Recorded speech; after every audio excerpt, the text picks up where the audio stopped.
A very good afternoon to you. I'm Shahin Jurampati. This is your lunchtime news bulletin. Let's start off with a look at your headlines.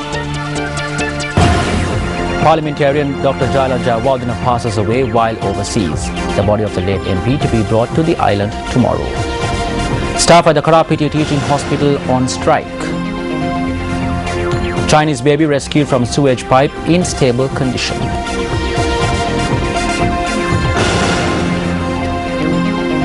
Now for those stories in detail. Relatives of late UNP parliamentarian Dr. Jaila Jayawardena say that steps have been taken to bring the body of the late parliamentarian to the island tomorrow.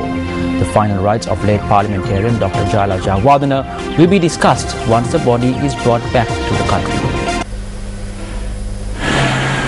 United National Party parliamentarian Dr. Jaila Jayawardena passed away at the age of 60 at a private hospital in Singapore this morning. Dr. Jayawardena began his political career with the United National Party, giving priority to addressing the needs of the society. He was first elected to Parliament in 1994. Dr. Jaila Jayawardena established his identity in the legislature and stood firm in his stance to address the people's issues. Dr. Jayawardena in 2002 under the United National Party government served as the Minister of Rehabilitation and Resettlement. This great leader steadfastly moved forward to address the issues of the people and rendered a yeoman service to the upliftment of the United National Party. In the meantime, two gold-plated statues symbolizing the cooperation in promoting trade and tourism between Sri Lanka and China were presented to President Mahinda Rajapaksa in China today. The presentation was made to the President by the Chairman of China's International Tour Management Association, Zhao Xiangzhang. Now, one of the statues is of the famous Chinese Buddhist monk Fa Hien, who traveled from China to South Asia, including Sri Lanka in the 5th century. The other statue is of Zheng He, often considered as China's most famous maritime explorer. Accordingly, Zheng He had commanded the Ming Dynasty's fleet of trading vessels and expeditions to the west. Now, it is also reported that Zheng He traveled to Sri Lanka 7 times to the famous Silk Route to promote trade between the two nations. The communique issued by the presidential spokesman and international media unit said that the gold-plated statues will be placed in the Museum on Sri Lanka-China relations being constructed in Galle. The event to present the statues to the head of state took place at the Sri Lankan embassy premises in China and was organized by the Sri Lankan ambassador to China, Ranjit Uyangoda.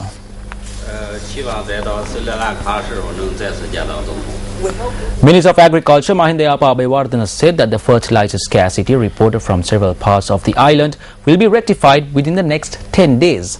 Now, the minister said that 2 vessels with 56,000 metric tons of fertilizer has already arrived at the Colombo harbour. 36,000 metric tons from the aforementioned stock of fertilizer has been imported by the government, while the other 20,000 metric tons of fertilizer has been imported by the private sector. Reports have surfaced of a fertilizer scarcity in the estate sector. Small tea estate owners say that they have been severely affected by the fertilizer scarcity. The Maths and Science stream subjects for the GCE Advanced Level Examination at the Etimale Mahavidyalaya in Monoragala began today. Our correspondent said that this is the first time in which a government school in the Siambala Education Zone commenced teaching subjects in the Maths and Science streams. The new classes commenced with the participation of Education Director of the Siambala region, Sarat Bandugunasekara.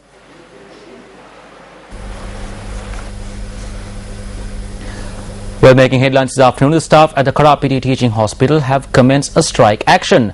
The director of the hospital, Dr. Shelton Pereira, said that the strike was launched citing an attack on several minor employees of the hospital by a certain group last night.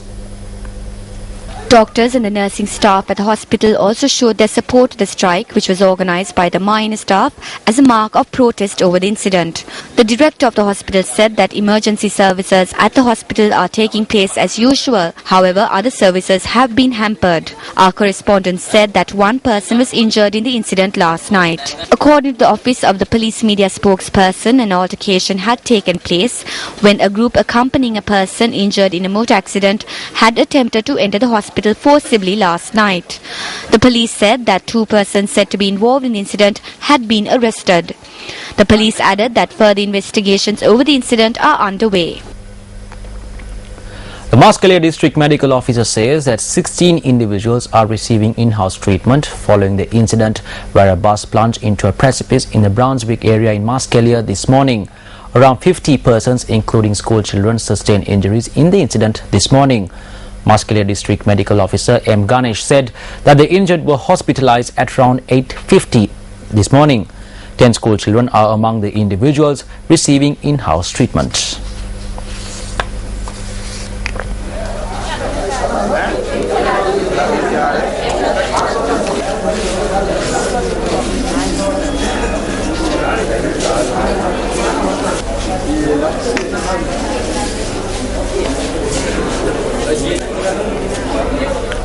Still in local news, the Sri Lanka Foreign Employment Bureau says that emigrant employees whose registration with the Bureau has expired should renew it with immediate effect.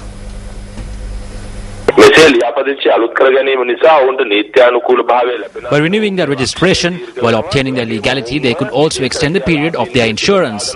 They could also obtain more facilities via the Foreign Employment Provident Fund. So if those who are employed overseas or seeking employment overseas have not renewed their registration, they will have to pay an additional fee for their registration.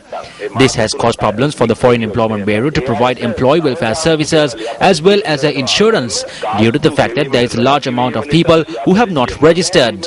So we kindly urge all those employed overseas whose registration has expired over the past 2 to 3 years to re-register themselves with immediate effect.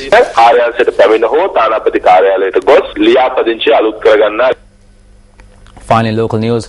A blood donation and religious observance was held to commemorate the 44th birth anniversary of veteran singer Satish Perera.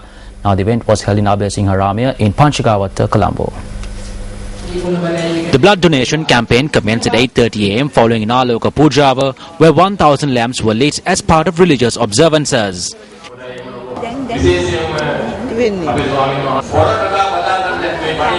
Relations and various artists were among those who were present at the occasion.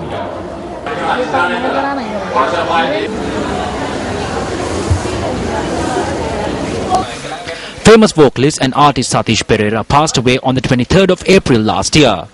Angjana, Sundarayuba, Pem Hasun are some of his famous songs that touched many hearts of Sri Lankans.